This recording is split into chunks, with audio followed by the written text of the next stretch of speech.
உன் வீட்டிற்கு நான் வந்திடுவேன், உன்னை ஆசீர்வதித்திடுவேன்.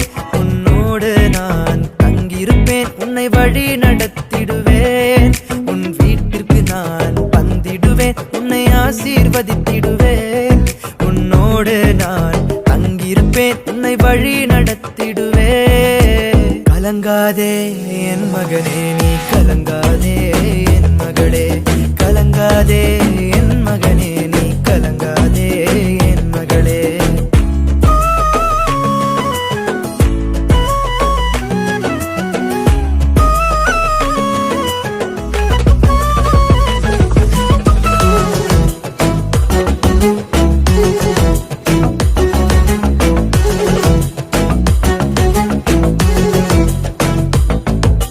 பாவம் சாபம் நீக்கிடுவேன், பரலோக இன்பம் தந்திடுவேன்.